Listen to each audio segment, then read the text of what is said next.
Buckle up, sports fanatics. This is the Sports Chasers Podcast, your HQ for in-depth sports talk. Join host Kevin L. Warren and crew as they dissect the hottest stories, ignite debates, and bring you closer to the action. From locker room whispers to expert takes, we cover it all. It's game time, so strap in and grab a drink. The Sports Chasers Podcast starts right now. Hey, what up, everybody? What's going on, everybody? It's another edition of the Sports Chasers Podcast coming to you live and direct, man. We're here on a Wednesday night. Hey, we're going to talk a little. We're going to get back into the cerebral of things, mental health, some resilience tonight. We have a special guest tonight, man. But before we meet our special guest, let's meet the crew. Before I meet the crew, hey, make sure you like, click, and subscribe to the channel. Make sure you hit the bell for the notifications. And also those in the sound of my voice, make sure you give us that five-star review on the podcasting side. We love you. We thank you guys for hanging with us and rocking with us on this journey of this podcasting journey, man. We thank you so much. DA, what's up tonight, sir? How are you tonight, bro? What's going on? Not bad at all. Hope everybody's doing well. Looking forward to the conversation. This is, I've always been very interested in this and how mentally people can prepare themselves for life, sports, and everything else. So it's kind of, me inside out. So that's right. You know how you do. You know what you do. So without further ado, let me give the proper introduction.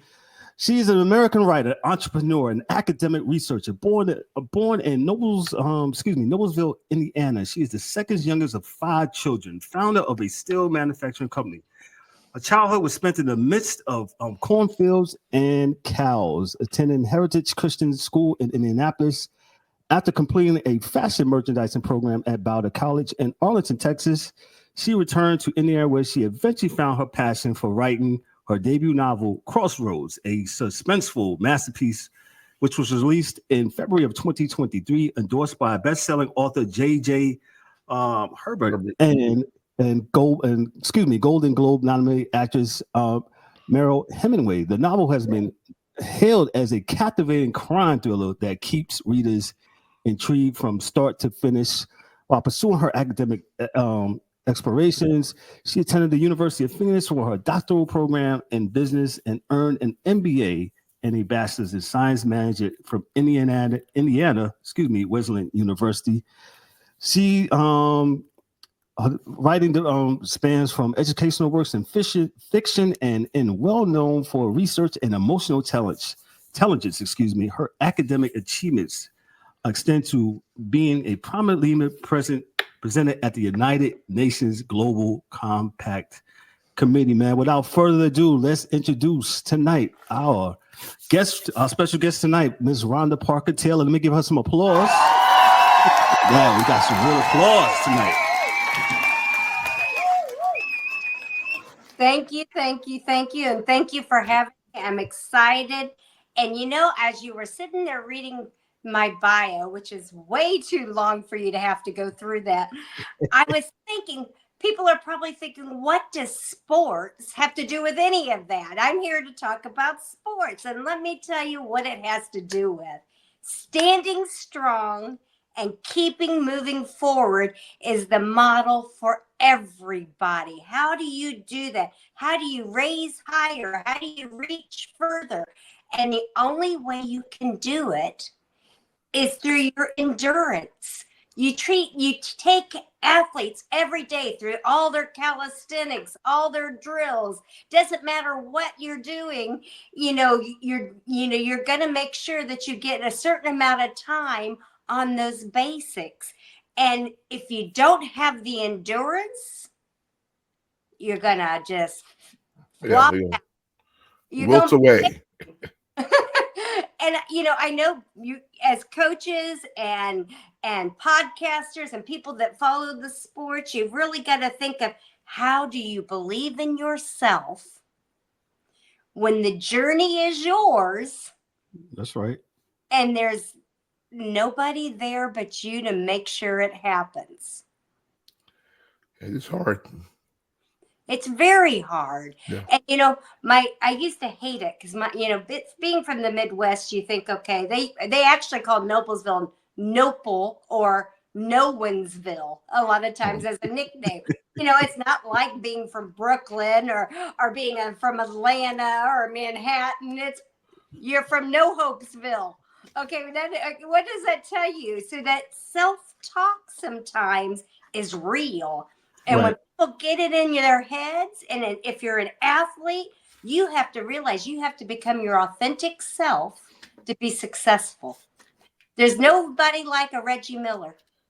Never has been, never will be. There's nobody like Magic Johnson. Never has been. They may have similarities. There's nobody like LeBron James. The reason is they've become comfortable with who they are and they walk with intention. That's I like that. Hold on. Yeah. With intention. Write it down, all y'all out there. Get it. I may be from the Midwest, but guess what? Indiana likes their sports. Oh yeah. We can tell. Yeah. Ma'am, as we said before the show started, I was out there the year. It was right after football season started. So the week I got there, Andrew Luck retired all of a sudden. And boy, oh boy, not good. Not good. And yeah, it was not good. It was heartbreaking. The whole team, they built the team around Luck. But when he gave his speech, you realized that he did it for his own mental and physical well-being. And see, as athletes, as writers, as artists, as a manufacturer who just likes sports, the one thing that we forget is to not only fuel our dreams, but to take care of ourselves so we can be successful. Yeah, I guess as you're saying, even I love this saying now, because even when he gave his speech, he was walking with intention. Like he knew this is what I have to do, right? Regardless of what anyone else says. Andrew Luck said, listen, I got to go. I got a family, I got kids. Sometimes I'm feeling this way. My body's feeling this way. I can't do it. I know you guys are disappointed. Hate to disappoint you, but this is something I got to do to live. And once the speech was over, I was like, yeah, it's okay. And I wasn't really a Colts fan, but I definitely understood where he was coming from. And even the fans that were like diehard guys that were in the office I was at, after about a week or two, they kind of, they went over to his side and was like, okay, what can we do for the team? How do we still support the team? Which is, what's strong. The community, I guess, is pretty strong out there for the Colts. So, right, exactly. And I think that in sports, from a very young age, I raised a young man that was excellent in sports, and when he was getting recruited, and he fell apart at the end because as you put the pressure down on these young athletes, it's a lot of it. It's not just the social pressure, it's the academic pressure, the physical pressure is so hard that you're not only having to worry about the physical wellness of the child at that point, whether it's elementary, high school, getting into college, but you also have to look at, are they intellectually growing or are they being pampered? You have to look at, are they spiritually grounded so that they don't get swayed? Right. All of these things happen, not only in the child's life or the athlete's life, but also in the life of the family, because it changes tremendously. Yeah, the whole ecosystem. Yes. The whole ecosystem. It's a domino effect to everything. You like to play dominoes, and you're going and you're going and you're going. Right. Playing and you're getting your points, and then but eventually if you set them all down together and you knock them over, everything gets knocked over too. So don't let someone get mad in that game, and they're gonna be all those little dominoes are gonna be all over the place. So if I may ask, what so when like for emotional intelligence with these young guys, these athletes, young ladies, and it's starting nowadays even earlier, on them with the internet, and you're ranked this and now you're ranked that, and this school's looking at you, and there's a financial component now, even with high school and college kids. So with those added pressures, if you're a parent of an athlete, that's even younger, how can you start to prepare them to deal with those pressures, right? Without, you don't want to spoil them. You don't want to, I don't know. Like I got a son that's an athlete, was an athlete, and I was always confused. Like, okay, when is it too far? When is it too much? But you have to push them, but you don't, as a parent, you don't know how far we got to push, The first thing to realize is a person has two parts of the brain. They have the left and the right, right? So left is your logical thinking. That's what everybody always measures, your IQ. Right. And that never changes. Okay. But the right brain does. And you can build points on it. And that's called an EQ. And nobody ever talks about the EQ. No. Which is the emotional intelligence. Emotional intelligence quotient is what it is. It's calculated the exact same way as the IQ, though. But the reason that the points can be built is it's not based on like math, science, something concrete like that. It's based on models of success. Right. So dealing with a child early on for any big topic would be to talk to them about how they're dealing with their emotions. And that means scanning internal, external environment and what biases they might have. And when I say biases, I'm not talking like necessarily cultural biases. I'm talking about, like for instance, when I was young, they told me I was allergic to peanuts. To this day, I can't put a peanut in my mouth, and we found out I wasn't really allergic to peanut because all those, all the sayings that was, I literally have a physical, reaction to peanuts, even though there is no allergy there. So there are things that they've learned in their environment that they need to deconstruct to figure out if they're positive or if they're negative. So then they can say, okay, I learned this from Dad, and I think this is a positive way of dealing with it, but this one doesn't work for me. Gotcha. Because if they can do that and they can learn to verbalize, okay, Dad, I realize you said to do it this way, but I'm smaller or I'm faster or I'm shorter. And, that'd be like me. I'm 5'4", and tell me to be with one of you guys to move a mattress. Yeah, gotcha. You're going to say, put your arm here, and it'll be easy. But guess what? It doesn't work for me because my body's different. So they have to deconstruct what they've learned and their experiences through journaling, through talk therapy with you, with others, to learn what they really, truly desire, want, and can do. Then, once you get them where they understand their own emotions and why they react, good example, you get a person that you're coaching out there and they automatically pop off with anger. That's a big thing in sports. They get hit too hard and they want to start fighting, or whatever it might be, right? They get that emotion in them that they can't control. Well, the next thing is to teach them to realize when they're doing it. Right. And feel their body changing, their mindset changing, and adjust the way they actually react. So we have to do that with your suggestion. We have to do that real time, like as soon as we see it, kind of pull them over and talk to them and say, look, exactly, this is how you're feeling. We see you doing this. We understand he hit you hard or whatever it is. And if you see, like, for instance, their hand fisting up.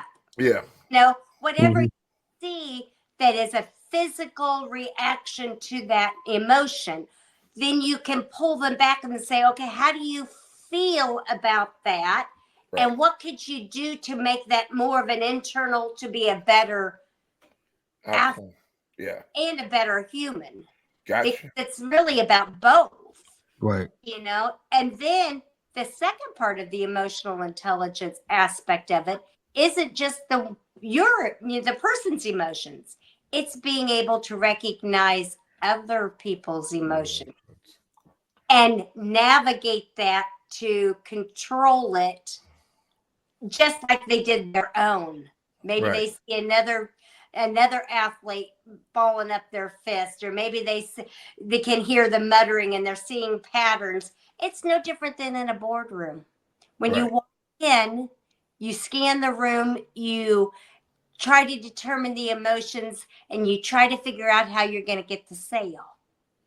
But you're doing it in a way with athletes that instead of them physically changing, they're mentally getting stronger. Right. Understood. That makes a lot of sense. It's like doing reps. Okay. Yeah, it does. Yeah. Basically, every single time you see it, you tell them, I saw your hand ball up. I see you doing this.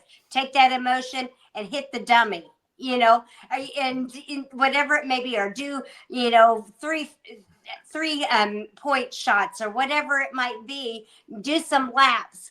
Figure out how to pull that personal integrity back into the piece and emotions can go both ways. It can be too much of a celebration. Right. Which to the game. Yeah.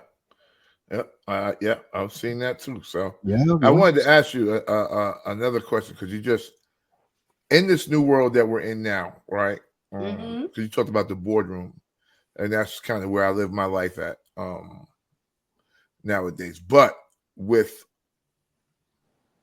the world being the world, right? I've been working probably remote since way before COVID, right?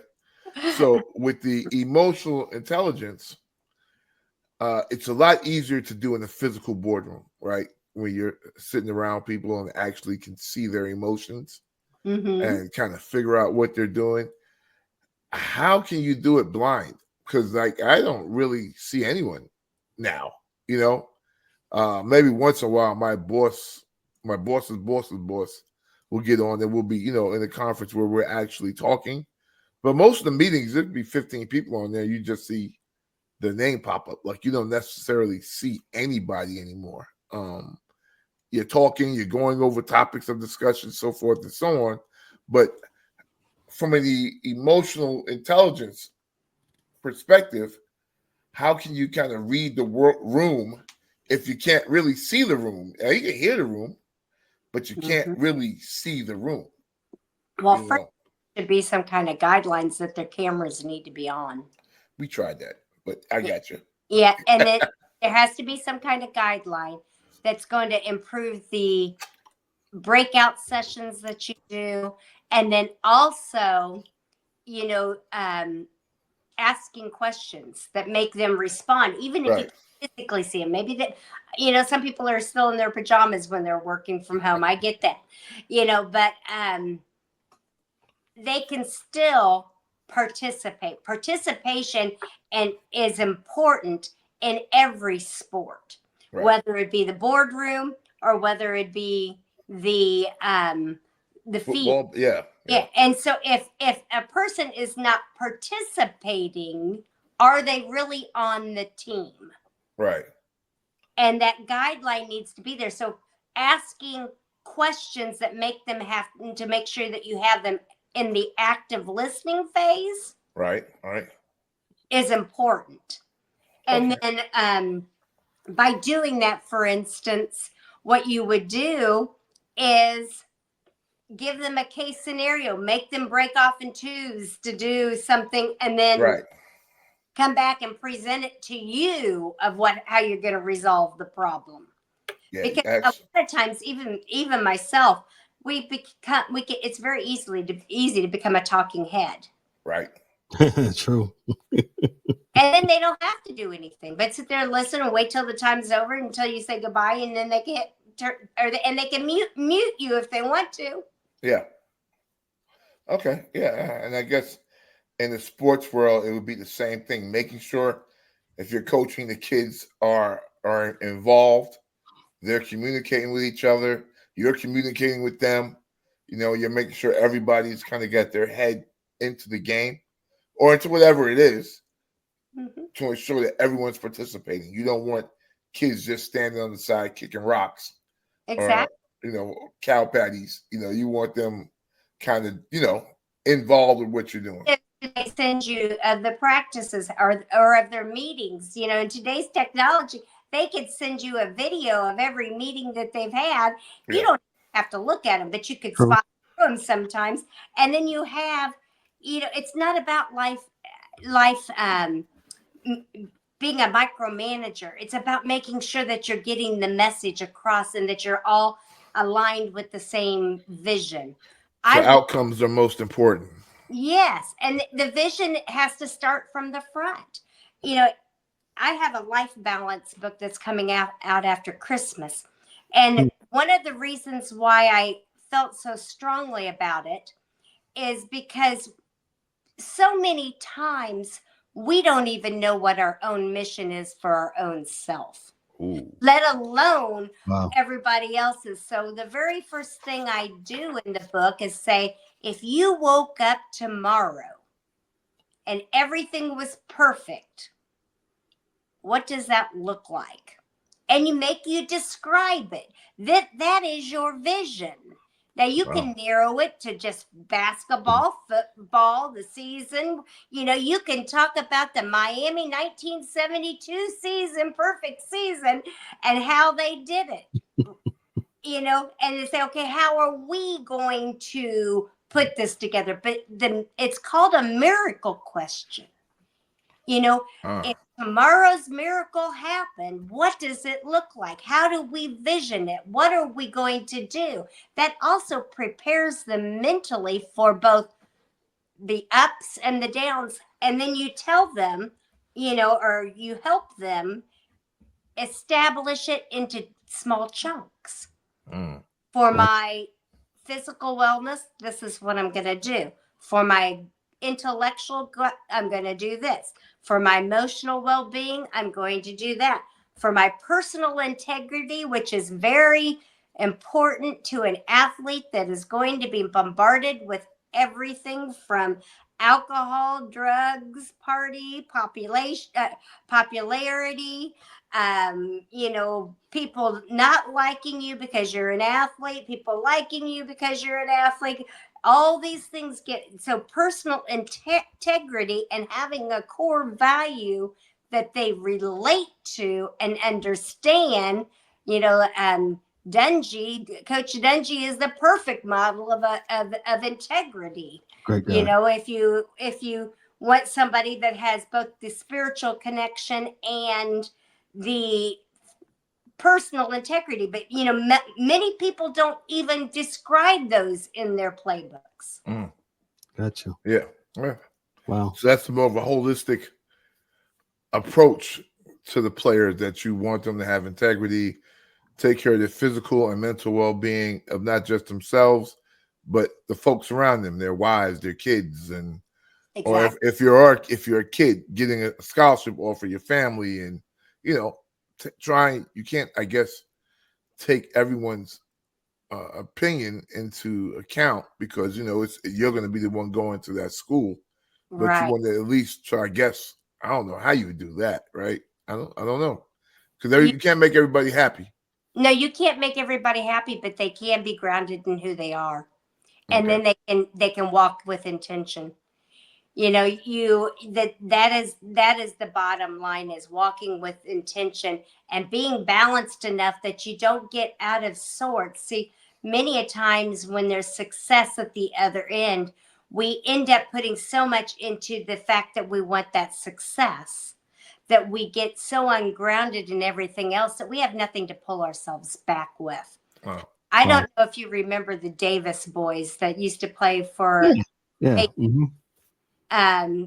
you had two big solid, what was it, forward, and I think the other one might have been was he we're Nick fans. Yes, we remember them very much. Dale Davis and Dale Antonio. Antonio. Yeah. Antonio was a little shorter. Dale was bigger. So you had these two very large, strong men with different skill sets. But then they brought the baby in that was from, and I'm trying to remember his name. Was it Harrington? That was Othello. Yeah. out of high school. Mm-hmm. You know, they chose immediately to put him in Antonio Davis's home. Ooh. And they had just had two baby twins, him and his wife. But why do you think he did that? It was to give him some grounding. Right. You know, you get an athlete that has everything in their power, especially when they get to the big league, Right. and they can lose their minds. I think it was Jalen Rose that was pulled over going 120 on 465 with his car once he bought it. You know, where people, you know, they literally don't have any of that integrity built into the model of success as an athlete. Yeah. Wow. Yeah, I wanted to go ahead. I said 165 is crazy. Rhonda, I wanted to ask you. We talked very much about this show about and DA said it earlier about making sure you're making the right decisions and having some self-awareness. And I think that's very important too, and also for athletes to have some self-awareness also.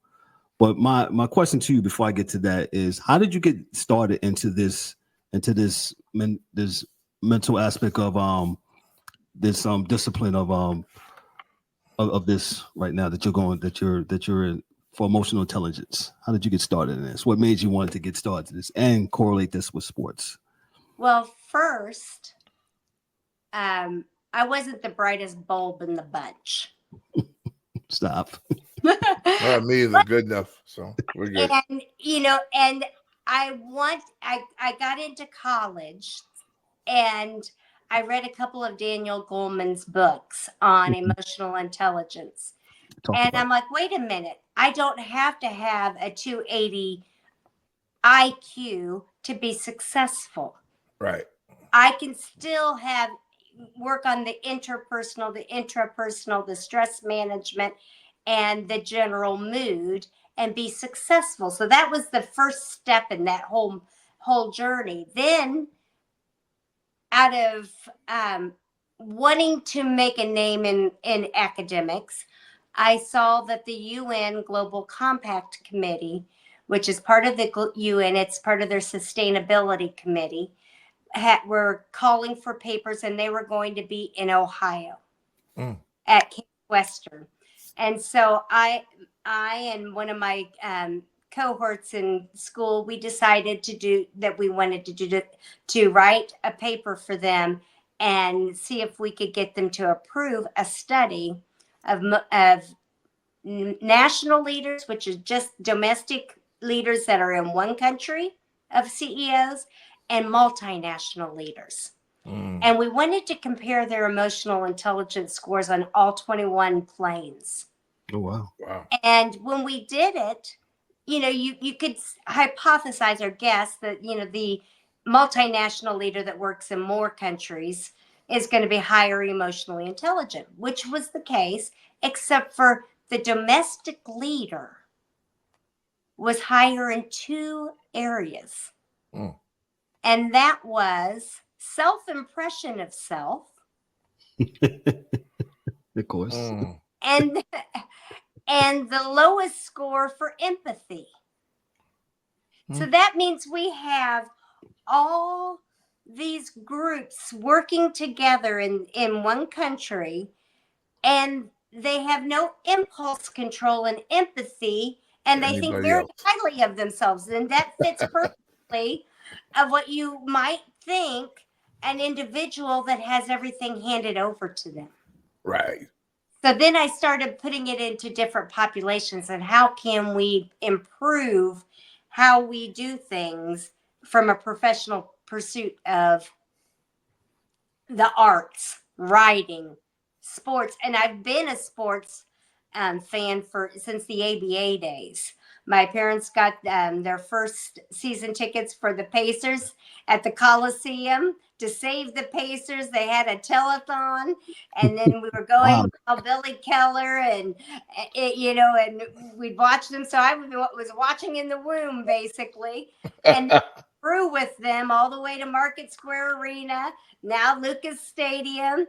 And then the same thing with the Colts. Colts came in the middle of the night. Middle of the night.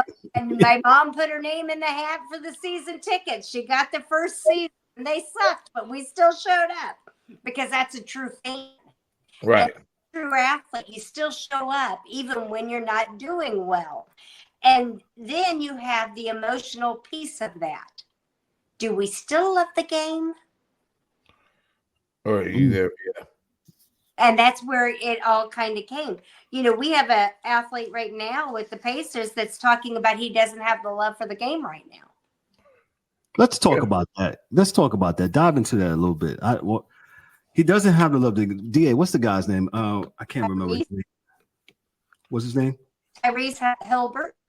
Halliburton. Yeah. I think Tyrese is. I think Mr. Halliburton has just had a lot of pressure and a lot of things probably just coming at him all at one time and just doesn't know how to deal with it.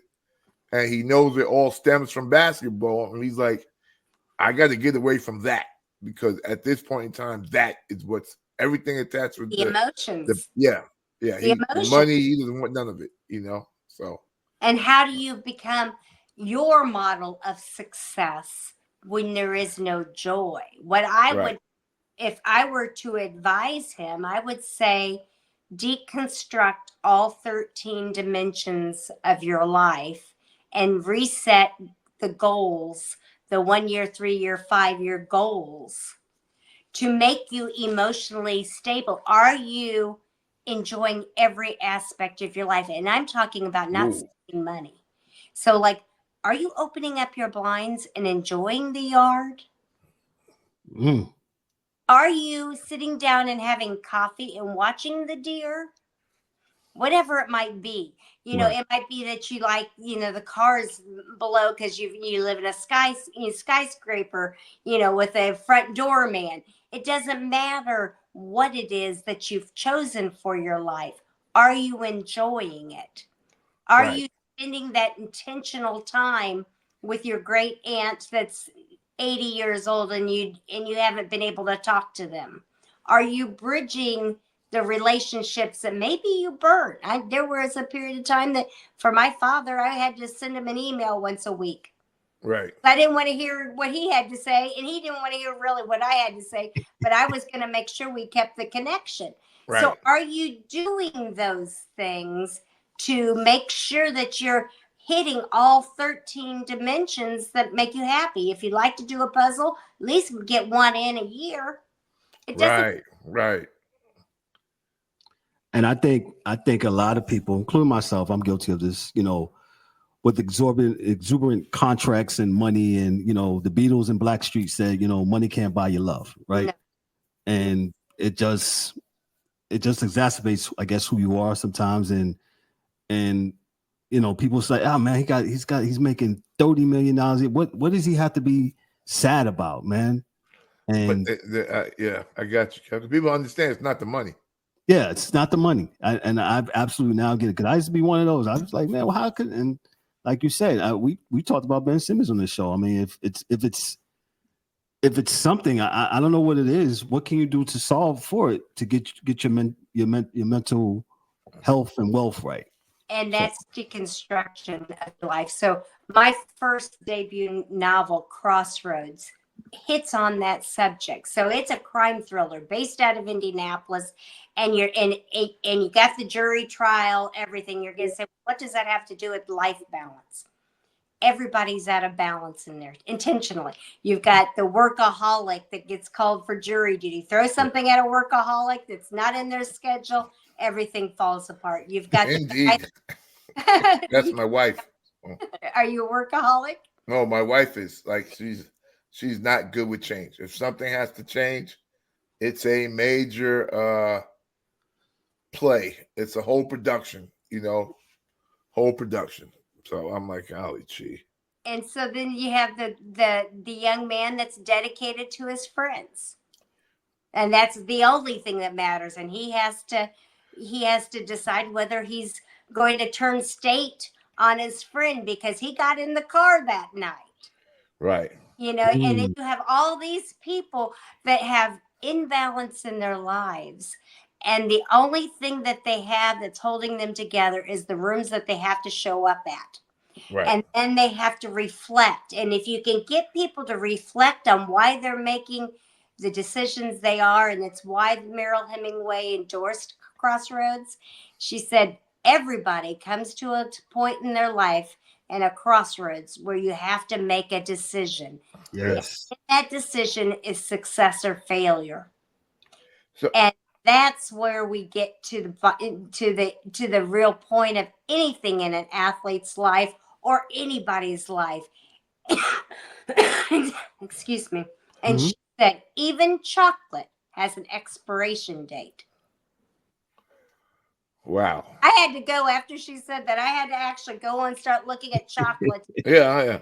I did. That's exactly what I thought just now. I was like, there's no expiration date. It has an expiration date. So when you think of the plan that you put in place, the original question was, when did you start this? Well, it started in college. Then I went on a road trip and I tried to pull in all these help books to help me decide where my purpose was. And I went on a 2-week road trip to the West Coast. And by the time I came back, I had my 1-year, 3-year, 5-year plan in 13 dimensions. And I said, okay, we need to consolidate this to one book and do it every 3 years. And that's what I did. And so I've been doing it with my classes, at college for, every year for their intro to business class where they have to learn how to do a budget. You have to plan your life too. Yeah. Wow. Exactly. I agree with you 110%. So question, because we, like you said, we're all going to come to a crossroad. Mm-hmm.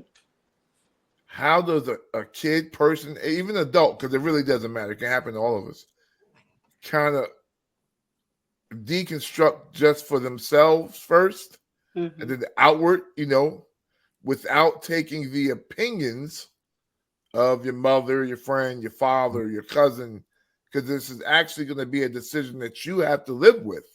Right. They do too, to an extent. But so how do you fight that pressure off of the external trying to, hey, Well, go to this team, go to that, go do that. Right. The first thing they have to do is really know what's best for them. And that's where I would start. It's not about the decision of what team so much. It's the decision of what's best. Right. And say, okay, what is it that you need to be successful? And what is it that you need to be happy? Right. And I think it was Shaq's son that when he went off to college, one of the younger brothers went with him and stayed in the same condo. Yeah. So sometimes it's that connection to family that is needed. And then there needs to be a family adjustment that needs to be made, so that they can travel further. So what is it? And then same thing with the parents. That needs to be deconstructed with the parents and the coaches and stuff like that. What is it that you need for him to be successful or she to be successful? Right. I'll step out on a line here. Maybe I shouldn't, but I think the Indiana Fever could have been more successful this year. Yeah. They had, not only did they have Caitlin Clark, but they had a good team. But I don't think anybody ever sat down and worked out how it was going to work. They didn't have a plan. The Fever didn't have a plan. No. They did. I didn't want to say that because no, they didn't. We said it on the show, so you're good. We discussed that anymore, right? Yeah, they didn't have a plan. I don't believe the whole WNBA They didn't had know a what to plan expect. for Nope. the success and Right. the eyes, even though they knew with Caitlyn coming, there was going to be a lot more people watching. Everybody knew that, but they didn't know that until it happened. And then they were like, oh, okay, this And is what it folks meant. came to Indiana because Indiana is a sports State. Yeah. state. And even though it's not a big market, it's perfect for creating a market because Yeah. they love their sports and they're going to get behind the winners and the losers and the in the mid and in the middle. They'll even watch the shows like Hoosiers and everything else because it's sports oriented. Yeah. But I don't think they had a plan for Caitlyn. But we're really lucky in that even though they didn't have a plan, they weren't doing anything counter to her success. They could have been doing better, but they definitely weren't trying to hurt her from a marketing perspective. And they wanted her to be successful, yes, so that it hurt even creating a plan. She was the plan. Yes. Yeah. And that's a lot of pressure for her. And that's how I know she's a strong person, because that's a ton of pressure on, let's be honest, a 21-year-old kid shoulders. Like, she's done nothing but play basketball her whole life. She went to college, and now she's the face of the league. Right. It's hard. It's got to be hard. Can't go out to dates anymore. Can't do this. Can't do that. And that's where it's really very important to work young. Yes.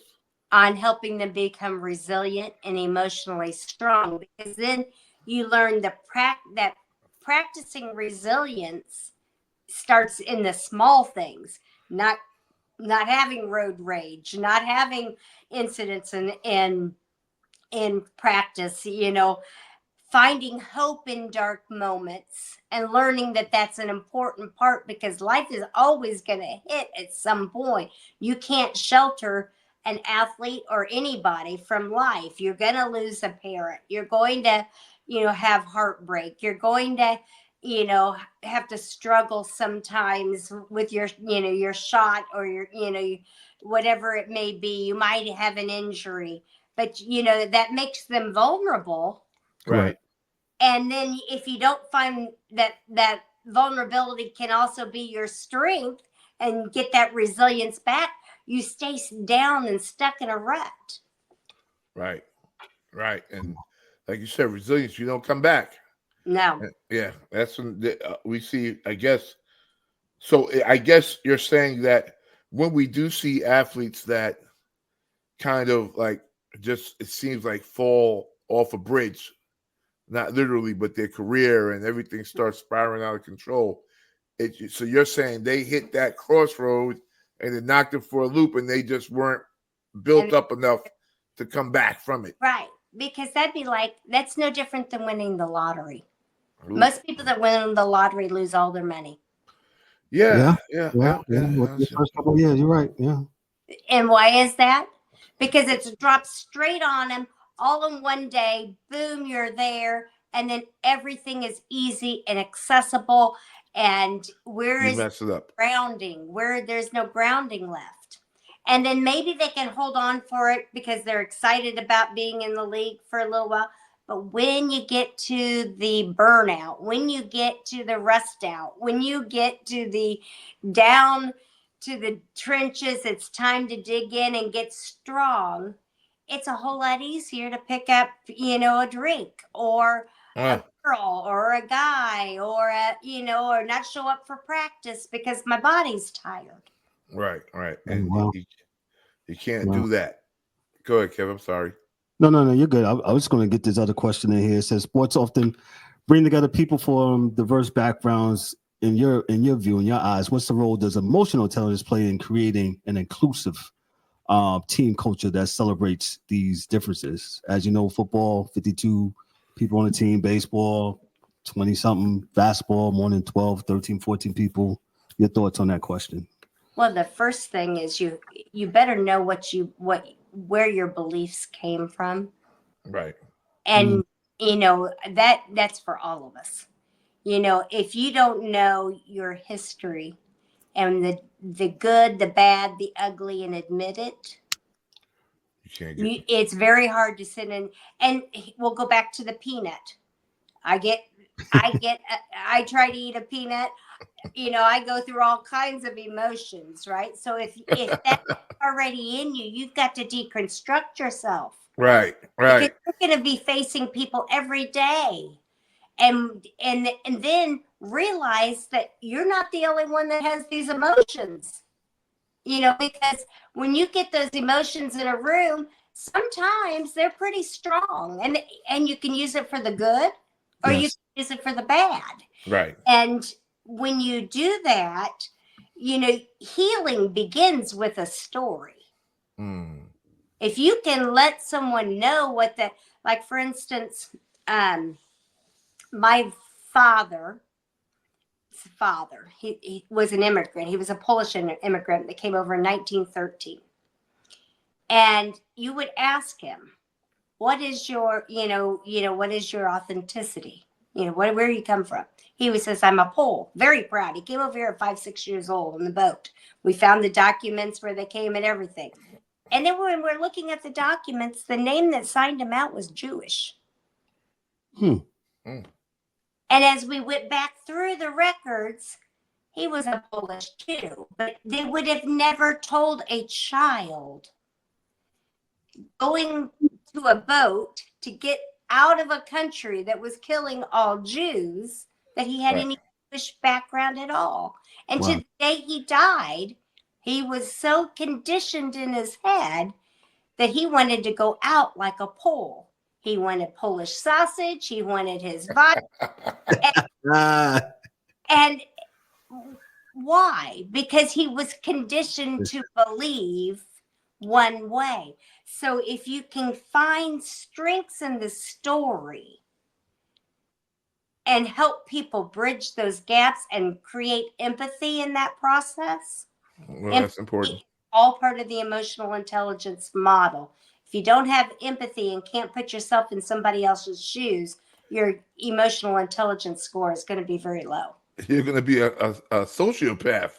Yeah, basically. Exactly. true that. Now Yeah. we on this show, we always try to be in the shoes of the athletes. DA always says it, man. We don't say that they suck or anything like that, man. Because it took a lot for people at any level, man. DA played on a collegiate level. I played on a high school level. Any level, it's hard to get to and achieve that. And for sometimes for these athletes to be calling out the name, we just don't do it on this show, man, because we understand how hard and difficult it is to achieve such an honor, such a success as an athlete. So We try to be honest. If they're not doing well, we'll say it, but we don't try to be disrespectful because we understand how hard it is. So that's, I think, like we have a responsibility as podcasters to not just talk bad about guys because that's our favorite team and he missed 5 shots. Yep. We try to go into a little bit, listen, this guy's got to do better. I don't know what's going on. And I think in this world, not to be funny, Rhonda, but everybody's got something going on. Yeah. All the time. So to think that they time. don't is disrespectful. And we try to, if guys having a bad game, maybe, life happens, as you said. And that was a great statement, Rhonda, that life happens and it happens to us all. And I think a lot of people forget that, You're exactly right. And, you can't shelter yourself from it. A lot of people might say, well, you've got a charmed life, Rhonda. I've lost both parents at this point. I've lost a son to gunfire that was working at a bar as a bouncer. I've had my own struggles. We go up and down. Everybody does.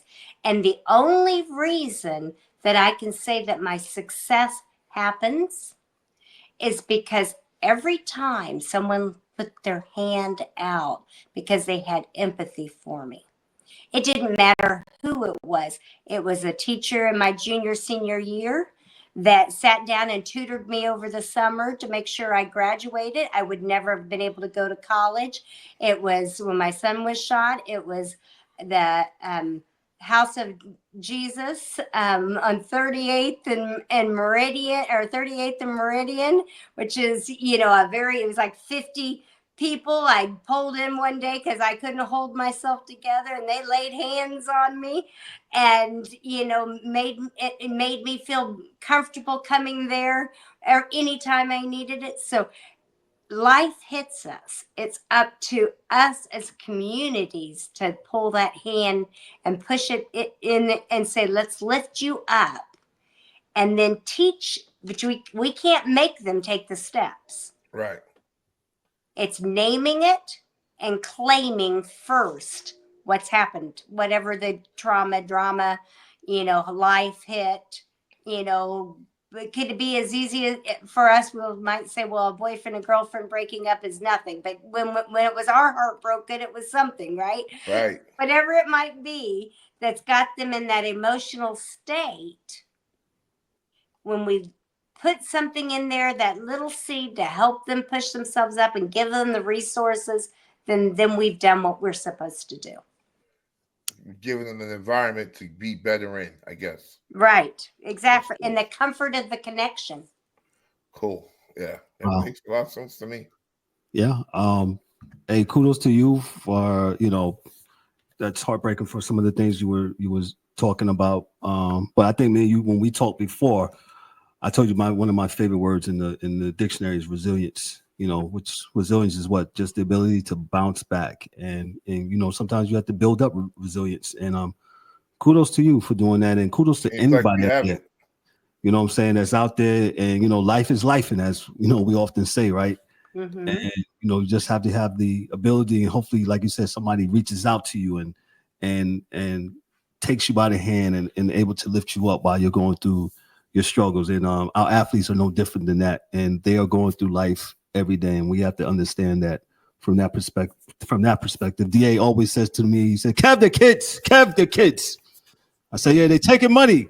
And DA will say, Kev the kids still, they're 21.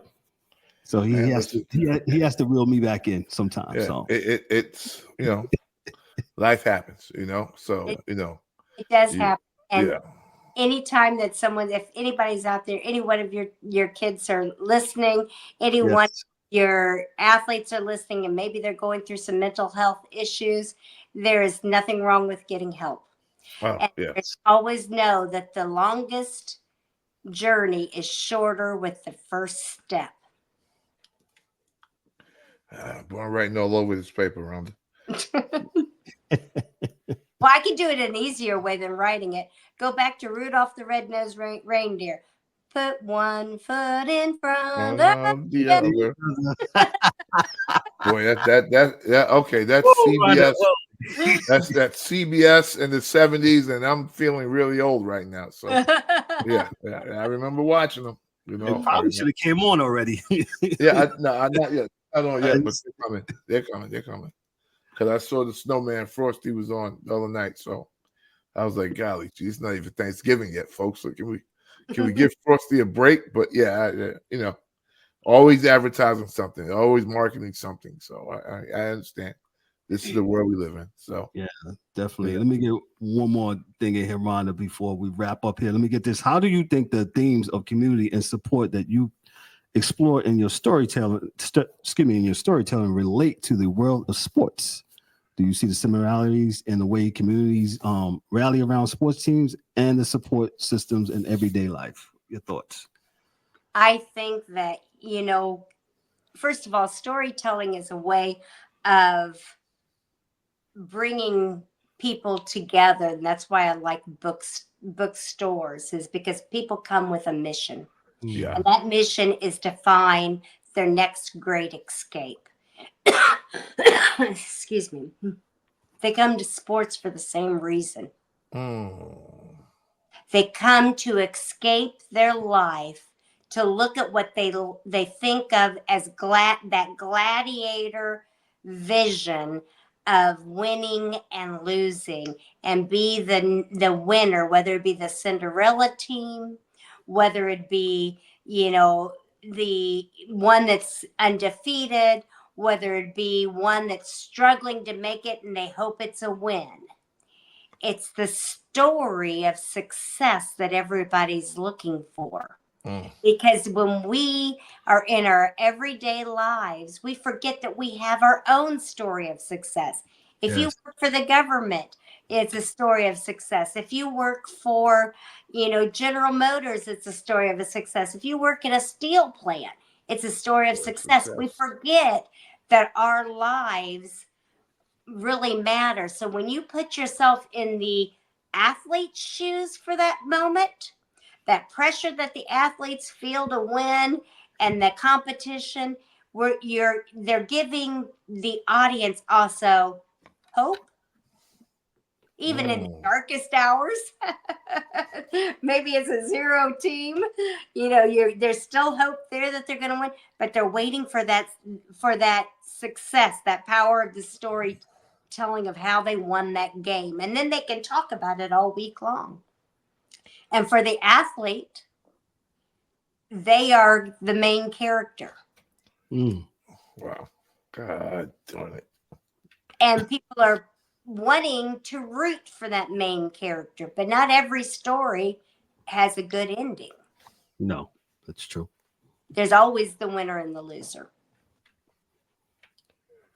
Yeah, and, that's wow. The main character. Well, that's deep. That one is deep. Because you think about what people are feeling when they watch a game. Mm-hmm. And how it impacts them at that moment. Like some people, like when they get really happy, and they don't have any money on the game. They're not betting. They just live in, as they say, you live and die with your team, right? Mm-hmm. But I guess that's kind of what it is. And you got to find a way not to be too high and not to be too low, because it is just a game. But yeah, I've seen folks go totally off the handle discussing games that they've been to, that they see, and all the rest of those things. Exactly. They'll spend their whole paycheck to go to a game sometimes. Yeah. I had the opportunity to watch Jordan come back from retirement when they played the Pacers, and someone said, "Well, I'll pay you $1,500 for the ticket." And I literally had to think about it. And I said, "No, I'm going to the game." But that was a big decision, because why? And someone would say, "Well, why wouldn't you take that money?" I said, "Because you only get to see it once." Yep. $1,500 way back then. That's probably equates to $10,000 now. Right. So just exactly. so you know. Yeah. Yeah, that was a big deal there, Rhonda. That was a big deal. Yeah, to see the 4-5 come back and play. Yeah. Yeah, That absolutely. was a very big deal. That's all I can tell you.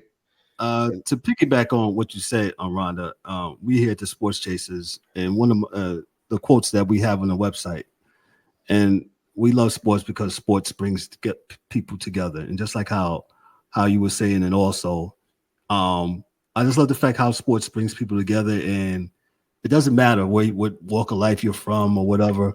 You're there for 2-3 hours. You're doing your thing. You might meet a stranger. You don't know what kind of walk of life they're from. And that's just the beauty of it, how, you can just be there for 3 hours. You got your rooting interests, and we know sometimes it can get out of hand, like DA just said.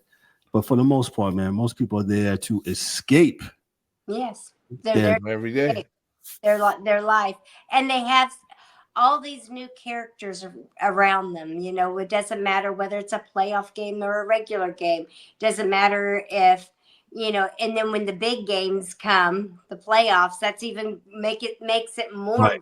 More, yeah. The 21-year-old that's experiencing that. That's why it's very important to get a hold of them young and get that integrity piece in them.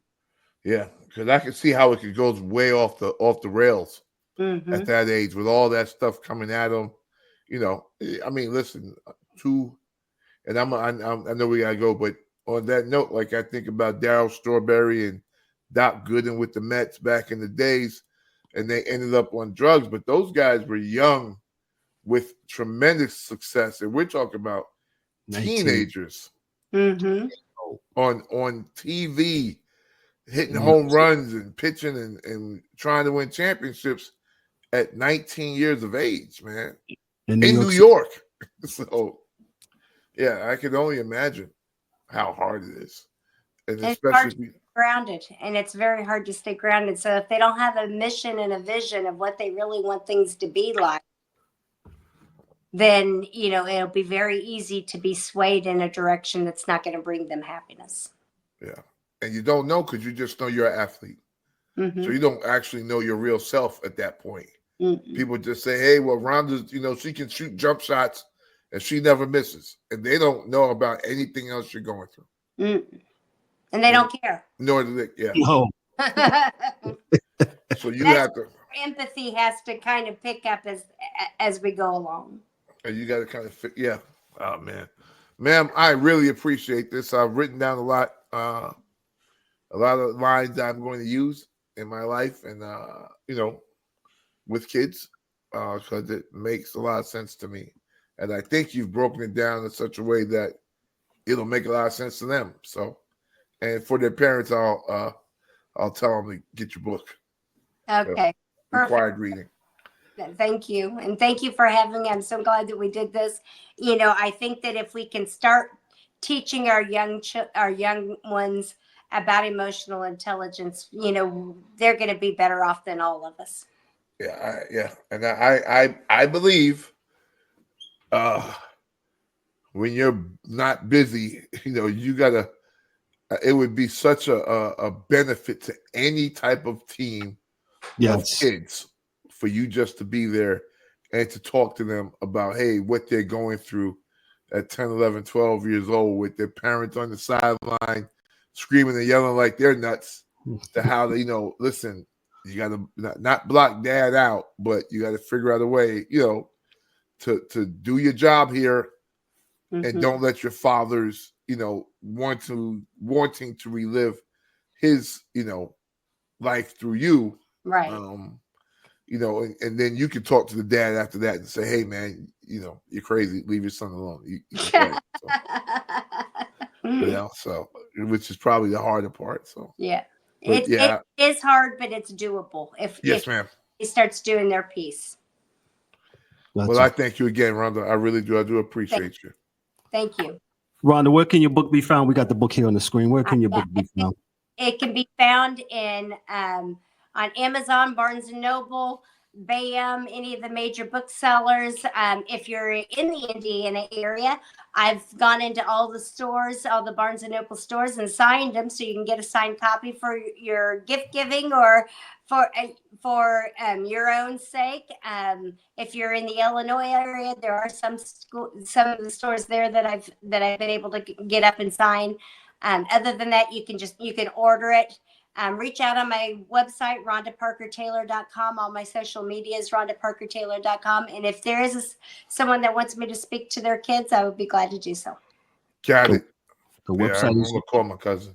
The website is right here. The book is right there. Y'all know where to get the book. The book is called Crossroads. And again, she is Rhonda Parker Taylor. Let's give her some applause again. And Rhonda, I just something you said earlier about how reading brings folks together. So a PetSmart, right? Yeah, PetSmart. Those are big stores, right? Those are big pet stores.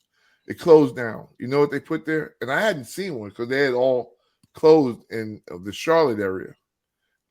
They put a brand new Barnes & Noble there, huge. Good. What? And my wife's a teacher, so we go by there, and I mean it's packed every Saturday. That's there good. you go. So people do come together over books, man. And not screens, books. So yeah, I'm digging it. Focus, many times too. That's the other thing with your kids. If they're scrolling a lot, their focus is shorter. Yeah. So read a book. Read a book. Read a book. Listen, we're going to get on ahead. Miss Rhonda, don't go nowhere. Hey, on behalf of myself, I'm Kevin Owen, your host and moderator for the DA, and our special guest tonight, Miss Rhonda Parker Taylor, man. Yo, this is the Sports Chasers podcast. Y'all be good, be great. Hey, we'll see you on the next side. Y'all be good. That's a wrap for today's episode of the Sports Chasers podcast. Don't forget to subscribe on YouTube and your favorite podcast platforms, and connect with us on all social media channels for exclusive content and updates. We'd also love for you to join the conversation, share your thoughts, and become part of the Sports Chasers community. And remember to tune in next time for some more real sports talk. Until then, stay frosty.